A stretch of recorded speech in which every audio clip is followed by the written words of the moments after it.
हमें नहीं मालूम था कि राजेश मर जाएगा। वो हमारे प्लान में था ही नहीं। ये हमें कौन कौन लोग शामिल थे पंकज? मैं और वो जयेश वोरा। क्या?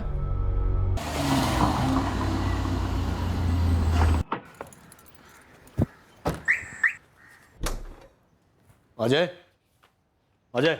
आया सर। जय श्री कृष्ण शरद भाई। हाँ जय श्री कृष्ण। अच्छा सुन, मैं आज वापिस जा रहा हूँ। हाँ। रात तक लौटूंगा। वो प्रदीप भाई को फोन करके पूछ लेना उनको अगर कोई घर देखना हो तो। ठीक है। और अगर वो हाँ कहें तो 2-3 घर दिखा देना। ठीक है शरद भाई। लेकिन आज वो रजिस्ट्रेशन ऑफिस पर भी जाना है, वो चंद्रकांत भाई के लिए। हाँ, वो रजिस्ट्रेशन का काम भी कर देना। जी। और देख, तू सारे काम अप टू डेट किया कर। मुझे कोई भी पेंडिंग काम पसंद नहीं है, समझा? हाँ निकल गया हूँ ऑफिस। हाँ पहुंच रहा हूँ फटाफट।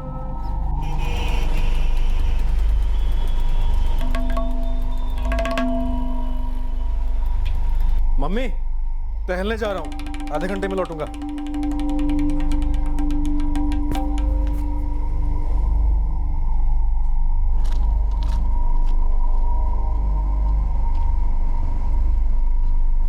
बिरजू भैया, ये चूना हल्के हाथ से लगाना और सुपारी कतरी। हाँ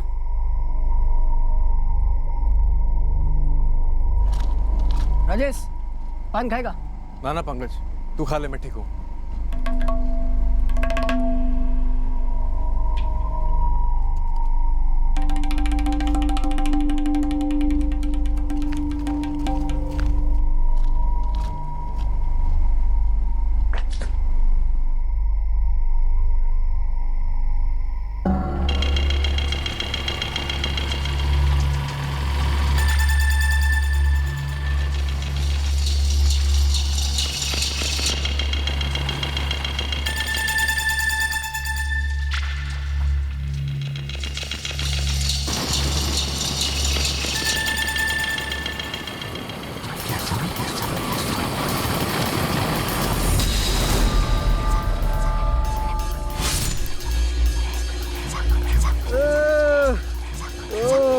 राजेश! राजेश! राजेश! रमेश भाई, रमेश भाई, रमेश भाई, किसी ने राजेश पर हमला कर दिया है। क्या? किसने किया हमला और क्या हुआ क्या, ये तो बताओ। पता नहीं रमेश भाई, वो परिमल रोड पर हुआ है हमला। कविता? पंकज राजेश को अस्पताल लेकर गया है।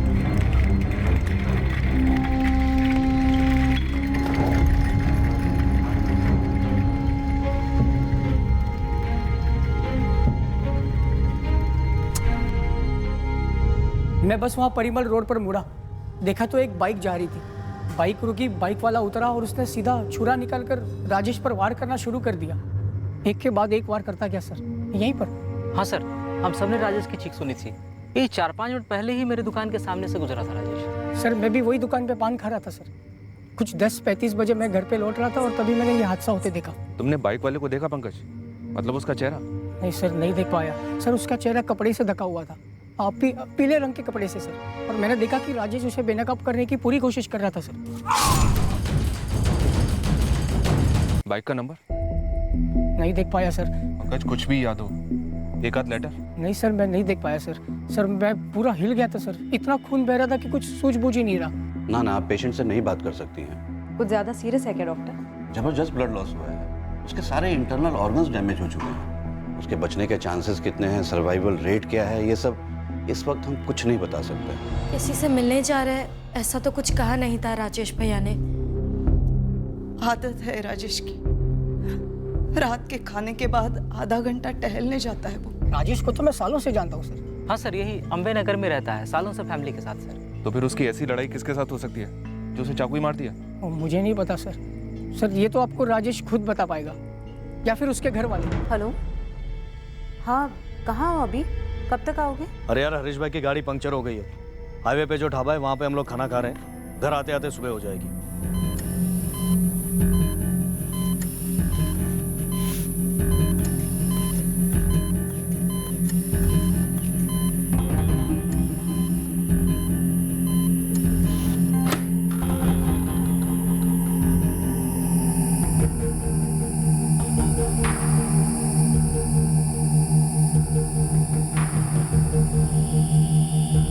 सुनो सर, अरे साहब कल रात में बाहर गया ही नहीं हूँ। अरे वो लोग किसी का भी नाम लेंगे और आप लोग ऐसे ही उठा के लेके जाएंगे। सर धक्का क्यों दे रहे हैं? सब जानवर क्या हम? अरे कहाँ लेके जा रहे हो? मेरे दिमाग में एक ही नाम आ रहा है, अमित जोशी। अमित जोशी रहता कहाँ है? हमारे ही मोहल्ले में। उसका मेरे बेटे राजेश के साथ झगड़ा हुआ था। सर मेरी गाड़ी राजेश की गाड़ी को सिर्फ टच करके निकली थी और गर्मा गर्मी में तू में हो गई। सर दिमाग फुल टॉस हो गया क्या मेरा, जो छुरा घोप दूंगा। प्रीति, क्या तुम्हें भी यही लगता है कि अमित जोशी ने तुम्हारे भाई राजेश को चाकू मारा होगा? क्यों? तुम्हारे पिताजी तो दावे के साथ उसका नाम ले रहे हैं। पता नहीं मैडम, मुझे बस ऐसा लगता है कि अमित ऐसा नहीं करेगा। नहीं पहनता, क्या करेंगे आप? कुछ खास नहीं, जबरदस्ती बनाएंगे, तकलीफ होगी सिर्फ तुझे। ए साहिब, मेरे पड़ोस में जतिन है, जतिन उदेशी दोस्त है मेरा। उस दिन सर हम दोनों साथ में बैठकर मेरे घर के बाहर 11:30 बजे तक गप्पे लड़ा रहे थे और जब बिरजू पान वाला खबर लेकर जा रहा था राजेश के घर, सर हम दोनों को सामने से होकर गुजरा था। खबर सुनते ही सारा मोहल्ला इकट्ठा हो गया परिमल रोड पर तू नहीं गया। सर मैं हमले के वक्त था ही नहीं और नहीं हमले के बाद था। मतलब मैं वहां पर था ही नहीं सर, तो मैं क्यों पहनूं ये? सर देखिए, मुझे ये नाटक नहीं चाहिए। नाटक नहीं चाहिए इसीलिए तो कह रहे हैं पहन ले, नहीं तो इस चौकटे पे प्लास्टर भी चढ़ सकता है। सर चल पहन ले, पहन। गुरु, तुम इस प्रीति का बैकग्राउंड चेक करवाओ। ये अमित का बचाव कर रही है, लेकिन हमें लगता है कि अमित इन्वॉल्व है। वो जानता था कि राजेश खाना खाने के बाद टहलने निकलेगा।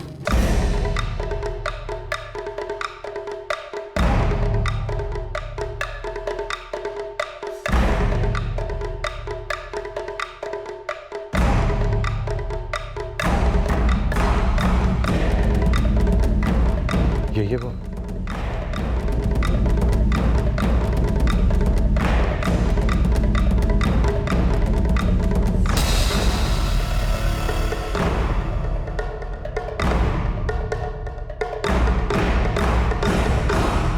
देखिए फिलहाल ब्लीडिंग तो हमने रोक दी है, पेशेंट को होश भी आ चुका है, पर इस वक्त हम ये नहीं कह सकते कि वो पूरी तरह से खतरे से बाहर है। अभी हम राजेश से बात कर सकते हैं डॉक्टर? मैं सिर्फ 5 मिनट दूंगा, उससे ज्यादा नहीं। कौन था वो बेटा?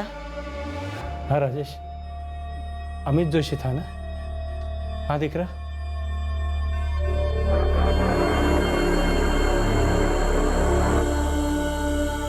ना सर, मुझे नहीं लगता कि ये वो है।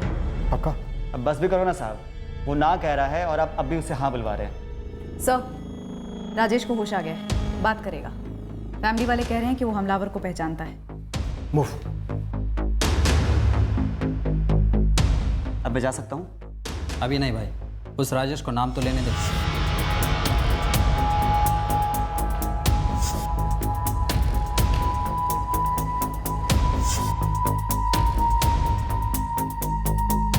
पहले वार के बाद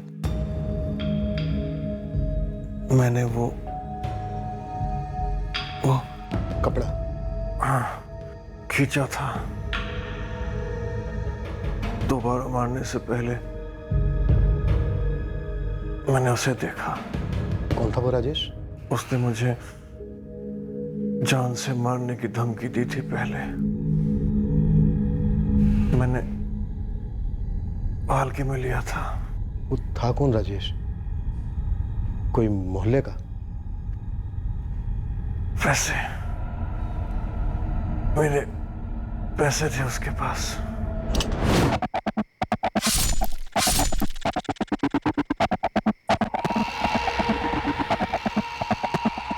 शरद भाई, शरद सोलंकी। पैसे हैं नहीं देने के लिए तो कहां से दूं भाई? शरद भाई, आपने कहा था कि आप 1 हफ्ते में पैसे दे दोगे। 2 महीने हो गए और आप मुझे अभी बता रहे हो कि आपके पास पैसे नहीं देने के लिए। अबे 25,000 रुपए के लिए रोज आके मेरे साथ माथापच्ची करेगा क्या? 25,000 रुपए की वजह से तेरी बहन प्रीति की शादी रुकने वाली है। अरे आप जैसे 8 लोग और हैं, मैं सबसे सारे पैसे इकट्ठा कर रहा हूँ, मिलाकर अच्छे खासे होते हैं। शादी जून में है, जून दूर नहीं, और आपको ऐसा मजाक लग रहा है? ए, आवाज नीचे। 25,000 रुपए देकर तूने मुझे खरीद नहीं लिया है, समझा ना? देखिए शरद भाई, मुझे मेरे पैसे वापस चाहिए, वरना देख लेना मैं क्या करता हूँ।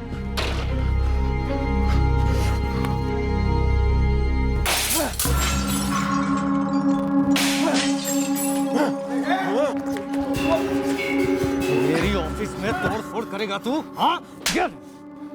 शरद भाई, मुझे मेरे पैसे दे दो, वरना मैं बहुत कुछ करूंगा। अब तो दूंगा ही नहीं।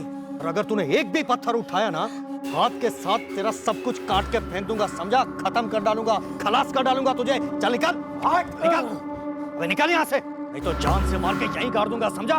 चल। वो मेरे पैसे थे, प्रीति की शादी है तो मैंने सबको दिया हुआ पैसा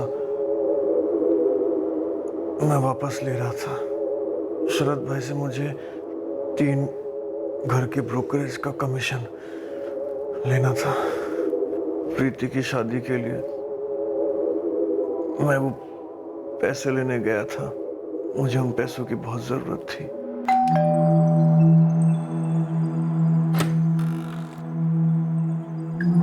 जी शरद सोलंकी, वो सो रहे हैं, क्या बात है? हम उन्हें उठाने आए। मैं इस कुर्सी पे बैठ जाऊं? क्या है, सुबह 5:30 बजे लौटा हूं, मेरी आंख भी ठीक से नहीं खुल रही है। राजेश पर हमला करने के बाद कहाँ छुप कर बैठा था तू शरद? आपने चढ़ा रखी है या उस राजेश ने चढ़ा रखी है? ज्यादा शाना मत बन, समझा? जितना पूछा जा रहा है उतना जवाब दे। पुलिस स्टेशन है ये। शाना तो वो बन रहा है राजेश मेरा नाम लेकर। मैं कल वापी गया था, आज सुबह लौटा हूं।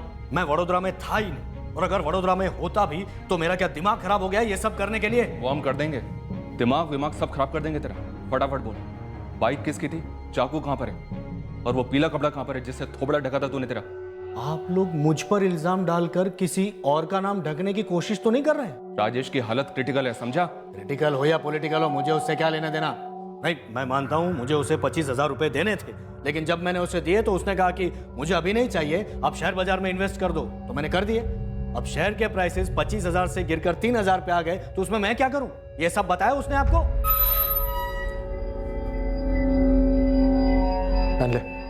वाह वाह वाह इंस्पेक्टर साहब, आप तो पूरी तैयारी करके आए हैं मुझे फंसाने के लिए। कितने पैसे खिलाए हैं राजेश ने ये सब के लिए? इतने खुले हाथ से थप्पड़ मत मारिए इंस्पेक्टर साहब, मैं कोई हवा का झोंका नहीं हूं, अवंडर खड़ा कर सकता हूं। पहन ले चुपचाप, सवाल ही नहीं उठता। और मुझ पर दोबारा हाथ उठाने के बजाय आप फोन उठाओ और नंबर घुमाओ मेरे पार्टनर हरीश वाघेला का और मेरे फाइनेंसर बचूभाई शाह का। वो भी गवाही देंगे कि मैं वापी में था कल। मैं और हरीश पिछले 6 महीने से वापी में ब्रांच खोलने की कोशिश कर रहे हैं। सुबह 5:30 बजे बेचारे थके हारे घर पर आए और आप लोग चोरों चक्कों की तरह उठा कर ले गए। समझ क्या रखा आप लोगों ने हमें? 10 मिनट में समझ गए थे हम आपके पति को कि वो क्या है और क्या नहीं। घर खाली कराने के लिए किस तरह धमकी देते हैं, क्या दादागिरी करते हैं, ये सारी हिस्ट्री आ चुकी है हमारे पास। काम है वो उनका, रियल एस्टेट में है वो। अरे लोग इतनी आसानी से पैसे नहीं देते, कभी कभी तो घर खाली नहीं करते। ये भी तो काम है, पैसे लेकर वापस न देना, धमकी देना, फिर अटैक करना। और इस बार तो उसने खुद ने पैसे हड़पे राजेश ठक्कर, शेयर मार्केट में इन्वेस्टमेंट के नाम पे। सर इसलिए नहीं कि शरद मेरा दोस्त है और मेरा पार्टनर है, बल्कि इसलिए कि ये सच है कि कल हम दोनों साथ में ही थे वापी में जब ये हमला हुआ। मेरी गाड़ी में थे, हम दोनों आज सुबह ही लौटे। सब कुछ पहले से प्लान था ना? वापी जाएंगे, सबको बोल कर जाएंगे कि रात को लौटेंगे, फिर गाड़ी पंचर होती है, फिर सुबह लौटने का। वापी जाएंगे, सबको बोल कर जाएंगे कि रात को लौटेंगे, फिर गाड़ी पंचर होती है, फिर सुबह लौटने का ड्रामा। तुम्हारी गाड़ी में क्यों गए? गाड़ी तो शरद सोलंकी के पास भी है ना? मैं मेरी गाड़ी लेकर गया था, इसलिए मेरी गाड़ी में हम दोनों साथ में गए। ऐसा कोई प्लानिंग नहीं था। सर आप क्या मुझे क्रिमिनल समझ रहे हैं क्या? सर शरद जैसा भी होगा, लेकिन इस प्लानिंग में मैं उसका साथ नहीं दूंगा। अरे हाँ साहब, आप बच्चू भाई को पूछिए ना, वापी में वो भी उधर ही थे। मेरे को काय को इस जमेले में घसीट रहे हो साहब? मैं वडोदरा नहीं आने वाला कोई बयान देने। हाँ, अरे धंधे का टाइम है साहब, और एकदम साफ सुथरे धंधों से मालिक। झगड़ो मारामारी खून खराबा यहाँ होता ही नहीं, क्योंकि मैं करता ही नहीं ना। समझा बच्चू भाई, लेकिन स्टेटमेंट तो देना ही पड़ेगा। शरद आप ही का नाम दे रहा है। वो कह रहा है कि कल रात तक वो आपके साथ था वहां वापी में। हाँ तो था ना, वो और हरीश दोनों आए थे यहाँ पर, लेकिन मैं ये राजेश को नहीं जानता। उनका आपस में क्या झगड़ा है, क्या लफड़ा है, मुझे नहीं मालूम। मैं आपसे अब भी कह रहा हूं, मैंने कुछ नहीं किया। शरद, इस कमरे में सबसे ज्यादा बोला गया झूठ यही है कि मैंने कुछ नहीं किया।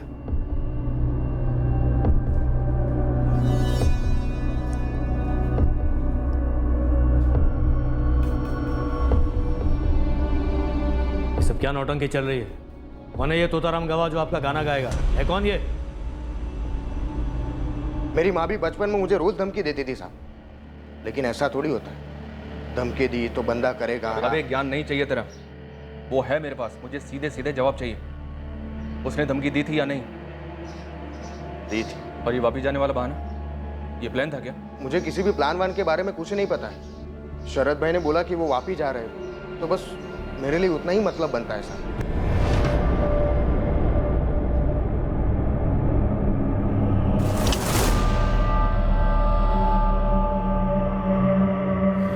सर कद काठी से वही लग रहा है सर, लगता भी वही है, शायद यही है सर।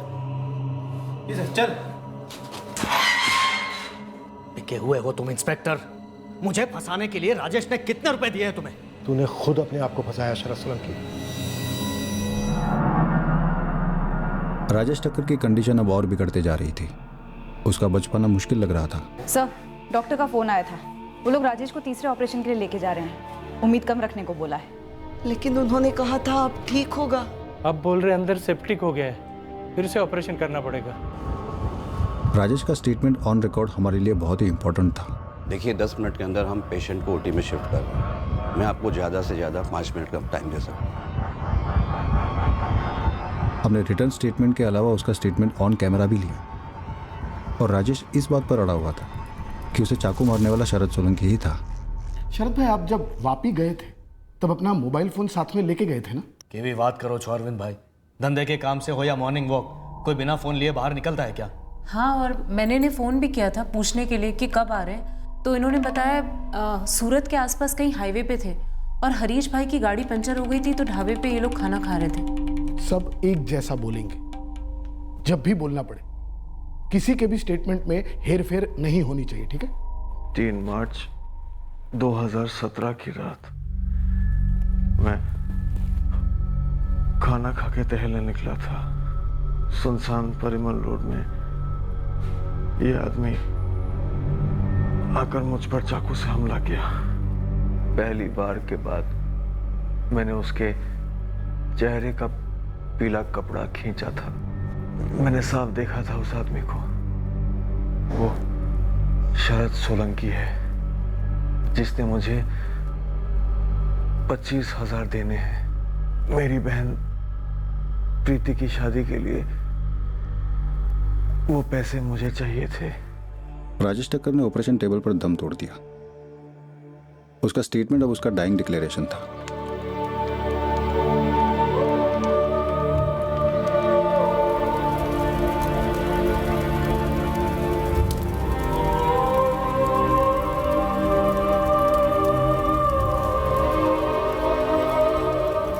आपके पास मेरे खिलाफ कोई सबूत नहीं है तो फिर आप मेरी जमानत का विरोध क्यों कर रहे हैं? ये केस अब अटेम्प्ट टू मर्डर से मर्डर में तब्दील हो गया, पर शरद सोलंकी अपने बयान पर अड़ा हुआ था कि उसने राजेश टक्कर को नहीं मारा।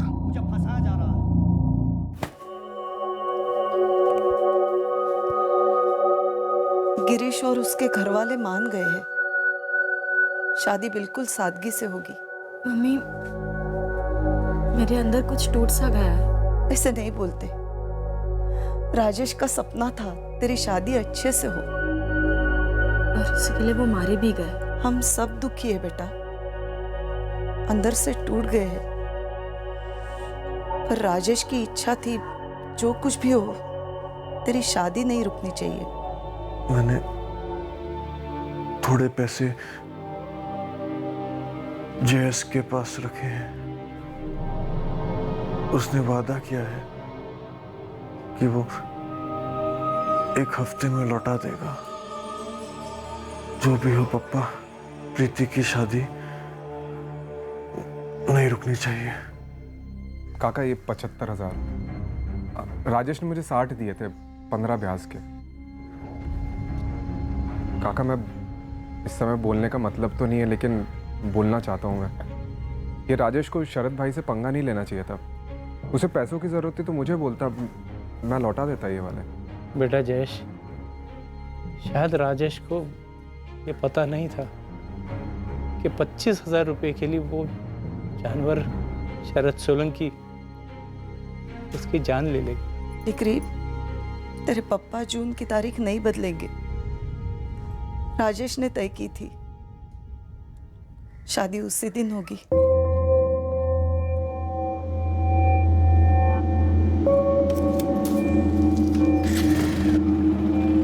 पूरे अम्बे नगर को खंगाला।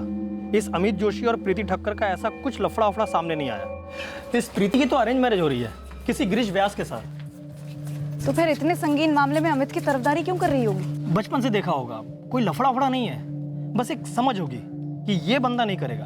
और ऊपर से पूरा मोहल्ला कह रहा है कि हमले वाली रात अमित घर पर ही था। शरद सोलंकी पे कुछ ऐसा कुछ भी हाथ नहीं लगा मैडम, लेकिन हर एक आदमी यही बात कह रहा है कि एक नंबर का चंट और चालाक आदमी है। और मुझे भी लगता है कि पूरी साजिश इसी ने रची है। ये खुद राजेश भी यही कह गया। बाकी सबके भी स्टेटमेंट ले लो और चार्जशीट फाइल करो। हमने कोर्ट में चार्जशीट फाइल कर दी और अब इस केस में ट्रायल के लिए वेट कर रहे थे। सर 4 महीने हो चुके हैं मेरे क्लाइंट शरद सोलंकी को न्यायिक हिरासत में। उनकी जमानत की अर्जी बार बार नकारी जा रही है और हमें यहाँ एक बहुत बड़ा झटका मिलने वाला था। पुलिस ने इस केस में बारीकी से इन्वेस्टिगेशन की ही नहीं है, बस इसे ओपन और शट केस करार देकर मेरे क्लाइंट पर एक के बाद एक झूठे इल्जाम थोपे हैं और चार्जशीट फाइल की है। विक्टिम का डाइंग डिक्लेरेशन है हमारे पास, राइटिंग में भी और वीडियो में भी। कातिल को आइडेंटिफाई भी किया गया है और उसका नाम भी लिया गया है। योर ऑनर, विक्टिम और आई विटनेस इन दोनों ने हमलावर को रात के अंधेरे में देखा था, और वो भी चेहरा ढका हुआ हमलावर। अब अगर इस कोर्ट में मैं शरद सोलंकी के चेहरे पर एक पीला कपड़ा बांधकर उन्हें यहाँ लेकर आता हूँ तो यहाँ बैठे सभी लोग कंफ्यूज हो जाएंगे। सर गवाह बिल्कुल भी कंफ्यूज नहीं हुआ था, बल्कि इस केस में एक और सस्पेक्ट था, अमित जोशी, जिसका मुंह ढककर गवाह के सामने पेश किया गया, लेकिन गवाह ने उसे आइडेंटिफाई नहीं किया, बल्कि सिर्फ और सिर्फ शरद सोलंकी को ही आइडेंटिफाई किया। मेरे क्लाइंट शरद सोलंकी 3 मार्च 2017 के दिन और रात को वापी में ही थे, वडोदरा में थे ही नहीं। सर ये रहे उनके फोन रिकॉर्ड्स और ये उनके पार्टनर हरीश वाघेला और उनके फाइनेंसर बच्चूभाई शाह के statements. Your honour, cellphone Vapi में भी रखा जा सकता है। पार्टनर और फाइनेंसर के बयान झूठे भी हो सकते हैं। क्या पुलिस ने सूरत हाईवे के पास जो ढाबा है वहां पर वेरीफाई किया? नहीं किया।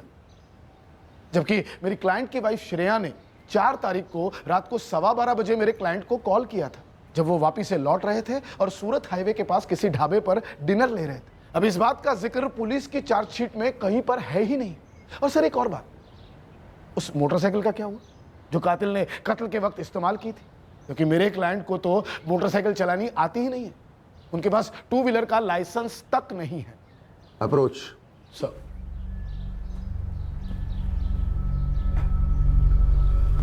देखो, विक्टिम का डाइंग स्टेटमेंट एक मजबूत एविडेंस है, ये बात आप दोनों एग्री करेंगे, लेकिन फैसला सुनाने के लिए ये काफी नहीं है। सर पुलिस के पास अब ठोस और कुछ भी नहीं।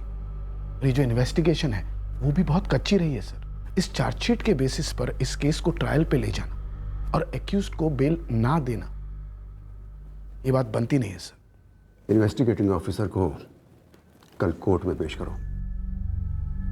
आज के जमाने में फोन रिकॉर्ड्स को सबसे ठोस सबूत माना जाता है, ये साबित करने के लिए कि कोई व्यक्ति किसी लोकेशन पर मौजूद था या नहीं। आपने एक्यूज्ड की फोन लोकेशंस और एक्यूज्ड और उसकी पत्नी के बीच हुई बातचीत को फोन रिकॉर्ड्स के थ्रू वेरीफाई नहीं किया। क्यों? क्योंकि सर हमें मजबूत अंदेशा हो रहा था कि एक्यूज्ड का वापी में होना, सूरत हाईवे पर होना, ये एक साजिश थी, प्लान था। फिर भी तहकीकात की कड़ियां जोड़ने के लिए आपको अपने हर अंदेशे को सबूत के साथ पेश करना था। सर विक्टिम ने मरने से पहले एक्यूज का नाम और कत्ल का मकसद दोनों साफ साफ बता दिया था। वो सब हम जानते हैं इंस्पेक्टर, लेकिन पीड़ित के बयान के अलावा इस केस से जुड़े हुए हर पहलू को वेरीफाई किया जाता है कि नहीं, ये पुलिस का रेगुलर प्रोसीजर है या नहीं है? है सर। ये कोर्ट इस केस को फिर से इन्वेस्टिगेट करने का ऑर्डर देती है। 3 हफ्ते के बाद हम इस केस को फिर से सुनेंगे। तब तक एक्यूज्ड, मैं संदिग्ध कहना चाहूंगा, संदिग्ध मौकाए वारदात पर मौजूद था, इस बात का ठोस सबूत आप पेश करेंगे इंस्पेक्टर। तब तक के लिए अदालत शरद सोलंकी को जमानत देती है।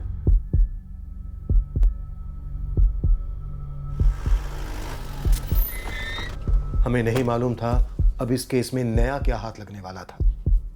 हमें नहीं मालूम था कि पीड़ित राजेश ठक्कर की डाइंग डिक्लेरेशन के अलावा कौन सा सबूत हमें शरद सोलंकी का गुनाह साबित करने में मदद करने वाला था। चाय।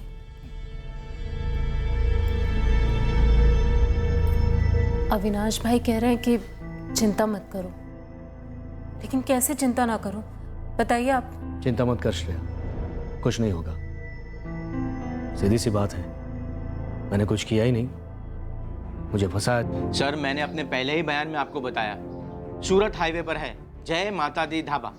आप मुझसे दोबारा क्यों पूछ रहे हैं? यही जानने के लिए कि आपको कहीं ढाबे का नया नाम तो नहीं सोच रहे? मैंने आपको जो भी बताया उसमें झूठ का एक कतरा भी शामिल नहीं है। मेरी शरद के साथ सिर्फ और सिर्फ धंधे में भागीदारी थी। उसकी निजी जिंदगी के बारे में मैं कुछ नहीं जानता हूँ। शरद रात को 12:45 पर सूरत हाईवे पर हरीश वाघेला के साथ जहां तुमने डिनर किया था, उस ढाबे का नाम क्या था? जय माता दी ढाबा। हम जब भी वापस से लौटते थे हमेशा वहीं खाना खाते थे। तो हमेशा रात को 12:15 पर ही डिनर करते होगे? आपने दिल से ठान ली है कि मुझे गुनहगार साबित करना ही है, लेकिन उससे पहले आप एक बार जय माता दी ढाबा जाइए, उससे लगकर जो गराज है वहां भी इंक्वायरी कीजिए। हरीश भाई की गाड़ी का पंक्चर हमने वहीं बनवाया था। सर, शरद सोलंकी के फोन की लोकेशन 3 मार्च की रात 12:15 बजे सूरत हाईवे पर ही है। अगर ये सब कुछ प्लान्ड है तो फोन लोकेशन तो वो होना ही था। श्रेया सोलंकी के फोन की लोकेशन घर पर ही है, यहीं वडोदरा में? जी सर। फोन की लोकेशन X है तो जरूरी नहीं है कि फोन का मालिक भी वही हो। फिर भी हमें सूरत के हाईवे के पास वाले जय माता दी ढाबा जाना ही है, सबूत इकट्ठा करने की। शरद और हरीश वाकई में वहाँ खाना खा रहे थे, हरीश की गाड़ी में वाकई में पंचर हुआ था। अब की बार कोर्ट में डाउट की कोई गुंजाइश नहीं होनी चाहिए।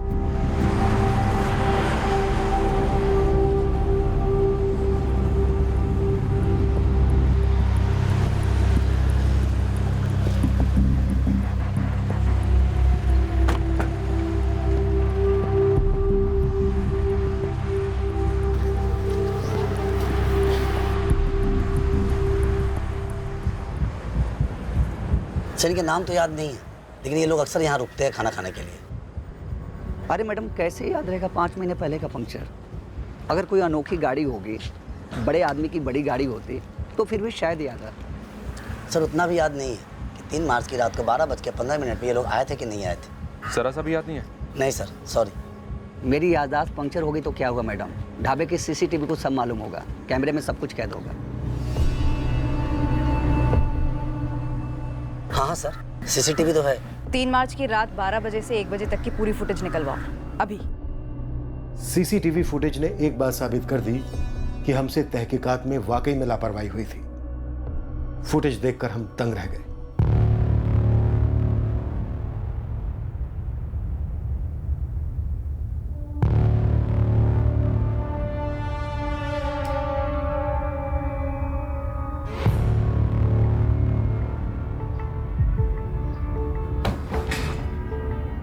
सर, वडोदरा से सूरत हाईवे के पास वाले ढाबा तकरीबन 140 किलोमीटर दूर है। कम से कम 2.5 घंटा लगता है। सर, राजेश पर हमला हुआ रात को 11 बजे वडोदरा में, और शरद इस ढाबे पर था रात को 12:05 पर। सिर्फ 1 घंटा 5 मिनट में वडोदरा से इस ढाबे पर पहुंचना तकरीबन नामुमकिन है। सर, फुटेज में रात 12:15 बजे शरद फोन पर बात करता हुआ नजर आ रहा है। उसकी वाइफ का फोन था। उसके और उसकी वाइफ के कॉल रिकॉर्ड्स में एक कॉल शो भी हो रहा है।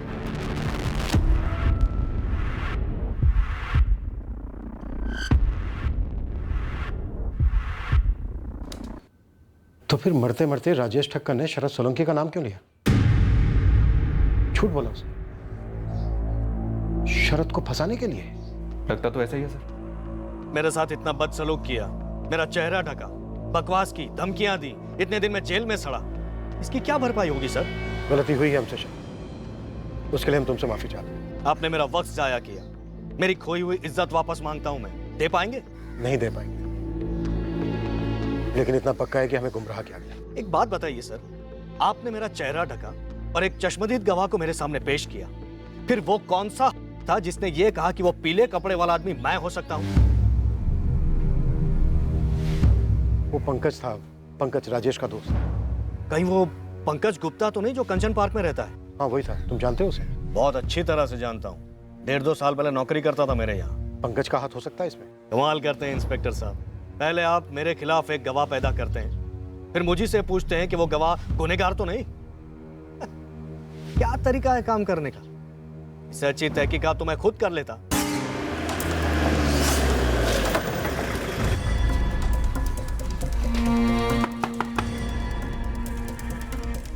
पंकज गुप्ता को बुलाओ। वो कौन है? और तू कौन है? सर मेरा नाम नितिन कुमार है और मैं यहाँ 3 महीने से किराए पे रह रहा हूँ। अपने मकान मालिक का फोन नंबर दे जल्दी। તમે જો ફોન નંબરનો સંપર્ક સાધવા માંગો છો તે મોબાઈલ સ્વિચ ઓફ છે। सर पंकज गुप्ता का फोन स्विच ऑफ आ रहा है। तुरंत फोन रिकॉर्ड लिख लो। इस केस में हमसे बहुत बड़ी गलतियां हुई हैं, एक के बाद एक। अगर ये केस ढंग से हल नहीं हुआ तो हमारी काबिलियत पर हमेशा के लिए सवालिया निशान लग जाएगा। इस पंकज गुप्ता को कैसे भी हो घसीट कर हमें हिरासत में लाना। लगभग 3 साल तक मेरे यहाँ किराएदार था। अभी भी 3 महीने पहले यानी मई महीने में ही चला गया। लेकिन एग्रीमेंट पर तो घर का एड्रेस सिर्फ दिल्ली लिखा है। हाँ वो गलती हो गई, पूरा पता लिखना चाहिए था। आप एक काम कीजिए ना, जयेश ओला से मिलिए। उसके एसी सर्विसिंग यूनिट में ही काम करता था पंकज।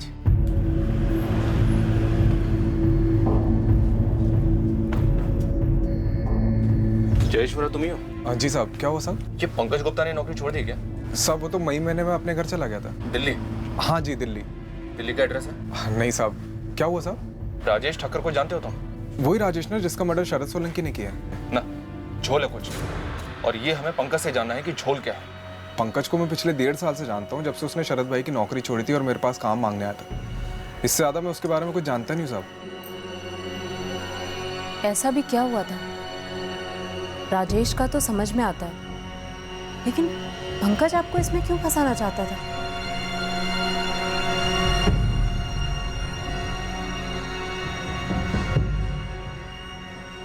पंकज जा चाय बोल क्या।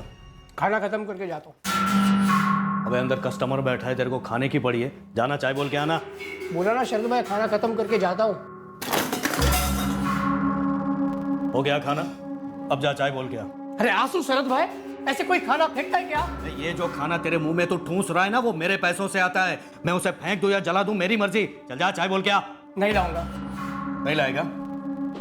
तेरा बाप तो नौकर जो काम करता हूँ मैं यहाँ पे, नौकर नहीं उतरा। अबे नहीं करना, यहाँ से उठा तेरा टिफिन और भाग यहाँ से। अरे नहीं करना काम तेरे पास, चल साले। हाँ तो मत करना, उठा ये तेरा टिफिन, आज के बाद नजर नहीं आना मुझे। उस झगड़े के गुस्से में पंकज ने इतनी बड़ी साजिश रची। लोग गुस्से में क्या नहीं कर जाते, लेकिन राजेश को क्या फायदा हुआ अपने आप पर अटैक करवा के? वो भी ऐसा जिसमें उसकी जान चली गई। मतलब क्या वो पंकज की बातों में ऐसे ही आ गया?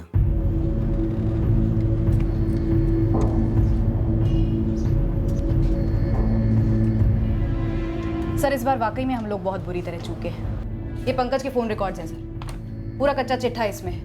पूरा खेल उसी ने रचा था सर। क्या खेल? सर हमने राजेश पे अटैक की टाइमिंग 11 बजे की पकड़ी थी, क्योंकि पंकज ने 11:03 पे कंट्रोल रूम में फोन किया था। आगे? पंकज ने एम्बुलेंस को 10:40 पे ही फोन कर दिया था सर। हमला होने से पहले ही एम्बुलेंस को फोन? ऐसा कौन करता है सर?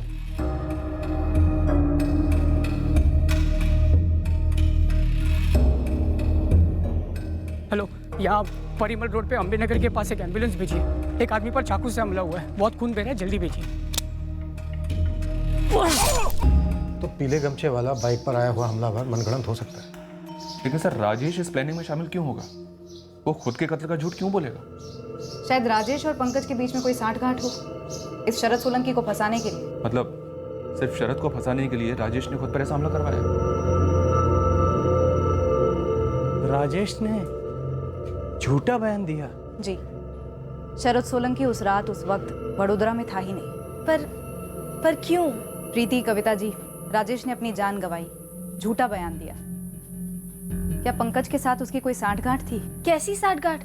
मैडम मेरे भाई की जान गई है। ये तो पंकज गुप्ता ही बता सकता है, लेकिन राजेश के मरने के बाद से वो फरार है। हमें पता चला है कि वो दिल्ली का रहने वाला है। क्या आप लोग जानते हैं कि वो दिल्ली में कहाँ रहता है?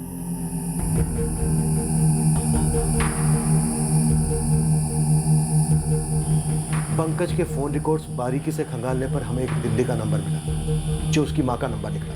हमने एड्रेस निकाला और दिल्ली पहुंचे, पर केस अभी क्लोज होने से काफी दूर था। हम पंकज की तलाश में एक अजीब सी अंधी गली में गुमराह हो गए। क्यों? क्या किया है मेरे बेटे ने साहब? पंकज शायद किसी जुर्म में शामिल है। कहाँ है वो? वो मई महीने में आया था घर पे वडोदरा से, पूरा 1 हफ्ता रहा यहाँ, बिल्कुल मायूस। उसने घर से बाहर एक कदम तक नहीं निकाला था। क्या हुआ है बेटा? कुछ तो बोल। उस पूरे हफ्ते ना दोस्तों से मिलने गया ना काम की तलाश की। मैंने लाख कोशिश की पता करने की कि माजरा क्या है, पर उसके बर्ताव से लग रहा था कि उसने कुछ खोया है और किसी को उस बारे में बता नहीं पा रहा है। पंकज इस वक्त कहाँ हो सकता है शीला जी? घर से निकलते वक्त उसने एक शब्द नहीं कहा था। मैं जब वो यहाँ से निकला उसके बाद से कोई कॉल किया आपको उसने? नहीं ना, तभी तो मैं इतनी परेशान हूँ। मैंने कितने बार फोन लगाया उसे, पर उसका फोन बंद ही आ रहा है। सर पंकज की माँ की फोन रिकॉर्ड चेक करो, वो सही बोल रही है। फोन टैपिंग पर डाल दिया उसका। उसने कहा पंकज मायूस था। हाँ। सर ये बंदा जो हुआ कहीं उसे लेकर बहुत दुखी तो नहीं हो गया? और प्लान क्या था इसका और राजेश का मकसद क्या था? हमें इस पंकज को जल्द से जल्द ढूंढना होगा। साहब मेरी ऐसी कोई दोस्ती नहीं थी उससे जो नौकरी छोड़ने के बाद मुझसे कांटेक्ट करे। जयेश, मुश्किल घड़ी में इंसान हर किसी के दरवाजे पर दस्तक देता है। अगर तुम्हें उसका फोन आए तो उसे बोलना नहीं कि हम उसे ढूंढ रहे हैं, बस हमें इन्फॉर्म करना तुरंत। जी साहब ज़रूर, आपको बोलने की ज़रूरत नहीं साहब। साहब लेकिन एक बात समझ नहीं आ रही कि पंकज और राजेश ने ऐसा किया क्यों? जब तक पंकज हाथ नहीं लगता हमें इस साजिश का मकसद ही पता नहीं चलता, जिसमें मौत दो में से एक षड्यंत्रकारी राजेश ठक्कर की ही हुई थी। दूसरी ओर पंकज की मां का फोन 24 घंटे निगरानी पर था, पर पंकज ने एक बार भी उसे कॉल नहीं किया। हमारी दिल्ली की टीम ने पंकज को खोजने में कोई कसर नहीं छोड़ी, पर कोई भी लीड हाथ नहीं लगी। समय गुजरता गया। हमें अब ऐसा महसूस होने लगा कि शायद पंकज कभी हाथ नहीं आएगा। साजिश फेल होने की मायूसी में, या फिर वो कहीं और जाकर बस गया था, अपनी मां से भी दूर, या फिर कुछ और ही हुआ था। ये हमें पता चला पंकज की खोज के 6 महीने होने के बाद, जब जुर्म को 1 साल हो गया था। आखिरकार पंकज हमें मिल गया जब वो खुद से अपने घर लौटा। आखिरकार पंकज हमें मिल गया जब वो खुद से अपने घर लौटा।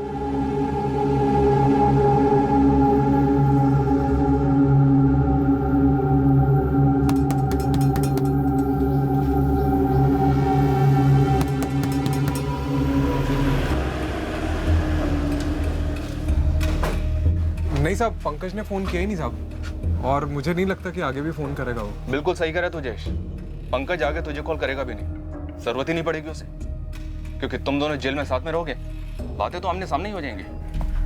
साहब मैं कुछ समझा नहीं साहब। लॉकअप में चल साले, सब समझाता हूँ तुझे, चल। अरे हद है साहब, साहब पंकज को पकड़ नहीं पा रहे तो मुझे बकरा बना रहे साहब आप।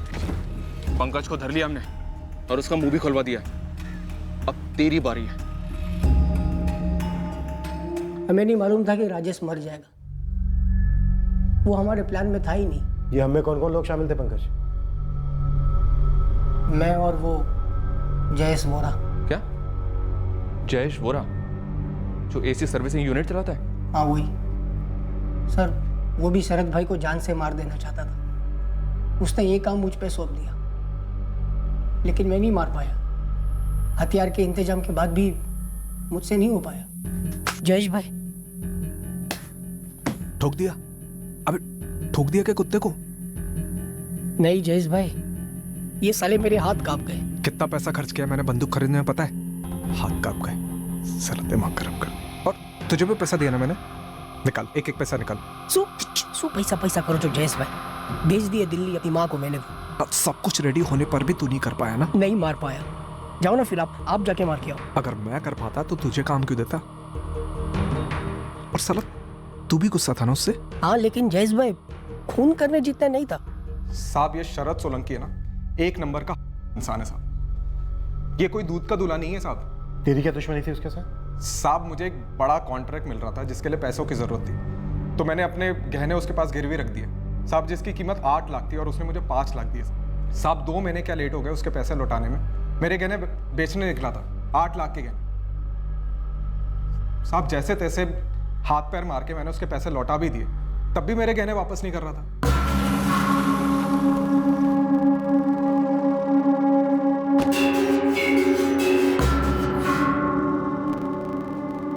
ये सब तूने किया ना?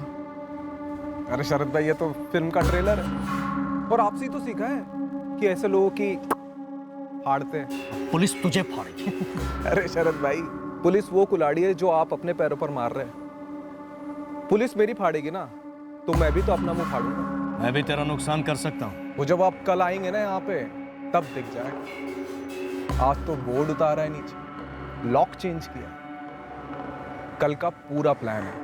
आपकी एक एक क्लाइंट को फोन करके बता दिया जाएगा कि आपका धंधा चौपट हो गया, आपके सारे पैसे डूब चुके।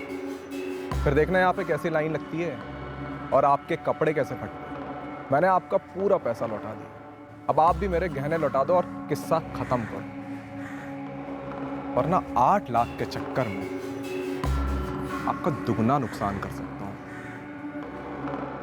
साहब मैंने फिल्मों वाले गुंडों के जैसे उसको धमकाया, तब जाके उसने मेरे गहने वापस किए। साहब ये एक नंबर का लीचड़ हरामखोर आदमी है साहब। तो इस सब में राजेश को बलि का बकरा क्यों बनाया? बलि का बकरा बनाने का कोई प्लान ही नहीं था साहब, सब गड़बड़ हो गया बुरी तरह। राजेश को भी शरद भाई से रंजिश थी, जयेश भी बदला चाहता था और मैं भी उसे तड़पते देखना चाहता था। इसलिए मैंने राजेश को अंदर खींचा और हम लोगों ने प्लान बनाया जिससे शरद भाई को जेल होती। सर हमारा मकसद सिर्फ इतना ही था कि ये कुत्ता जेल जाए और सड़े वहां बस। देख राजेश, तू डर मत, बिल्कुल मत डर। जरा सा घाव होगा बस, है ना?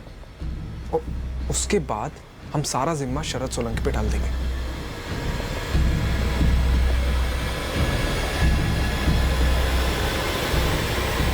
मैं तैयार हूं, लेकिन मुझे 50,000 चाहिए। प्रीति की शादी के लिए जितना इकट्ठा हो सका मैंने किया, बस 50,000 और हो जाए तब मम्मी पापा दोनों चैन से जिएंगे। लेकिन साला ये शरद पहले से मेरे 25,000 खा बैठा है। हाँ तो तभी तो बोल रहे हैं, हम तीनों मिलकर उसको सबक सिखाएंगे ना। और देख 50,000 मैं तुझे दूंगा, ठीक है? बस एक बार ये शरद सोलंकी को हथकड़ी लग जाए बस। टहलने जा रहा हूं, आधे घंटे में लौटूंगा। पूरी प्लानिंग 3 मार्च की रात के लिए की गई। राजेश रोज की तरह खाना खाने के बाद टहलने निकला, पर इस बार साजिश के तहत वो पान की दुकान के सामने से गुजरा जब पंकज भी वहीं था, ताकि बिरजू गवाह बन सके और पुलिस को एक रोजमर्रा की रात की कहानी बताए, जो दरअसल एक क्रिमिनल षड्यंत्र था शरद सोलंकी को फंसाने का। हाँ पंकज शुरू हो जा, चल निकालना छुरा। देख पंकज, संभल गया, ऊपर पर से बिल्कुल हल्के से। हाँ हाँ हाँ। अब रुक मत ना, छुरा चला, एम्बुलेंस आने के पहले खत्म करना चाहिए। पंकज सही किया, अभी जैसा प्लान किया ना वैसा वैसा करेंगे, ठीक है? बचाओ, बचाओ। राजेश मर जाएगा कभी ये सोचा ही नहीं था सर। हाँ साहब, वो ये भी नहीं सोचा था कि उसी रात शरद वडोदरा में नहीं होगा। पता होता तो किसी और दिन प्लान करते। शायद करते साहब, लेकिन एक बात बोलूं, मैंने अपना वादा निभाया। ये राजेश के घर वालों को मैंने 50,000 रुपए दिए, दरअसल उससे ज्यादा ही दिए साहब, 75,000 दिए। दिल क्या पाप, झाड़ दिया पल्ला। इतना भद्दा और बेवकूफी भरा प्लान बनाया और इतना खतरनाक भी।